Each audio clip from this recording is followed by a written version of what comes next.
আলহামদুলিল্লাহ অনেকদিন পর আশাটা পূরণ হলো। আমার অনেক ইচ্ছা ছিল যে পথচারী বা কিংবা কোনো গরিব দুঃখী ভাইদের নিয়ে একসাথে খাবো। আসসালামু আলাইকুম এভরিওয়ান। আমি বাংলা বাজার আকিব ভাইয়ের দোকানে বসেছিলাম, তো হঠাৎই দুজন পিচ্ছি চলে আসে, অর্থাৎ তারা দুই ভাই, ওদের নাকি বাবাও নাই, জানি না কতটুকু সত্য, তবে তারা এরকমই বলছে আমাকে। তো আইসা আমার কাছে টাকা চাইছিল, আর দেখে মনে হচ্ছিল অনেকটা ক্ষুধার্ত। আমি বললাম যে কিছু খাবা, তারা বললো হ্যাঁ আমরা খাবো। তো নিয়ে গেলাম আমাদের বাংলা বাজার ফুড প্লেস রেস্টুরেন্টে। তো যাওয়ার পরে তাদেরকে বললাম তোমাদের যা ইচ্ছা যা মনে হয় তা খাইতে পারো, তোমাদের কি জানে চাই। তো তারা বললো যে আমরা, প্রথমে বলছিল আমাকে সিঙ্গারা খাবে, আমি বলছি না, এর থেকে আরও ভালো কিছু ভাত মাছ সব কিছুই আছে। তারা বললো না, তাইলে আমাদের এই মোগলাই দিলেই হবে। তো আমি বললাম সমস্যা নাই, যদি এর থেকে ভালো চাও সমস্যা নাই, তোমাদের যেটা ইচ্ছা সেটাই খেতে পারবে।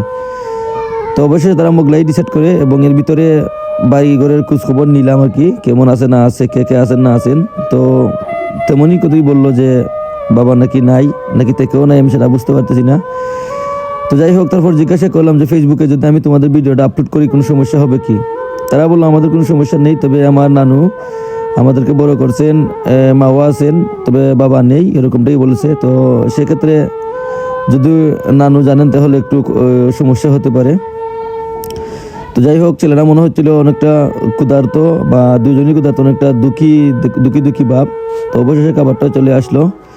তো নানুর যে বিষয়টা, একটু পরেই কিন্তু ওদের খালাও চলে আসে, তখন ওনাকে বলেই কিন্তু আমি ফেসবুকে ভিডিওটা আপলোড করার অনুমতি নেই।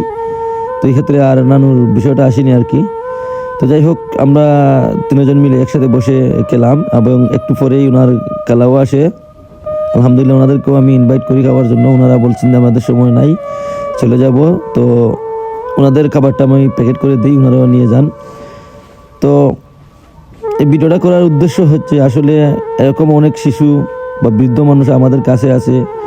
অনেক সময় আছে যে খাবার চায়, কিংবা হাত পাতে টাকা, অল্প কিছু টাকার জন্য, সেদিকে একটু খেয়াল। আসলে 5-10 টাকা আমাদের জন্য কিছুই না। তো অল্প কিছু টাকা দিয়ে কিন্তু তাদেরকে খুশি করা যায়, কিংবা একটু অল্প খাবার খাওয়ানো যায়।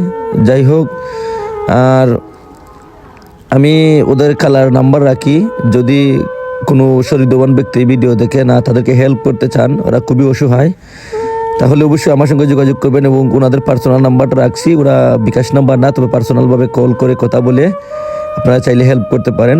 আর আপনারা সবাই দোয়া করবেন যাতে আমিও ওদেরকে কিছুটা ওদের জন্য হলো হেল্প করতে পারি। আর এই ভিডিওটা বেশি বেশি করে শেয়ার করার অনুরোধ রইল, কারণ এই শেয়ার করলে হয়তো ভিডিওটা ভাইরাল হবে। আর আমি আপনাদেরকে বলে রাখি, এই ভিডিও থেকে যত টাকা আইনি হয় না কেন, ইনশাল্লাহ সেই টাকা সহ আমি আরও কিছু এড করে ওদের জন্য কিছু একটা করবো ইনশাল্লাহ। যদি আপনারা একটু ভালোবাসা দেন তাহলে অবশ্যই অবশ্যই আশা করি ভিডিওটা ভাইরাল হবে। আর আপনারা দেখতেছেন একটু পরপরই চলে আসে ওর কালা তো ভাই বোন সবাই চলে আসে, তো তাদের জন্য একটু পার্সেল দিয়ে দেই, আর তাদের খাবার শেষ। আলহামদুলিল্লাহ আমার খুব ভালো লাগলো ওদেরকে খাওয়াতে ফেরে। আপনারাও চেষ্টা করবেন যাতে করে এরকম অসহায় মানুষদের পাশে থাকার। আসসালামু আলাইকুম সবাইকে।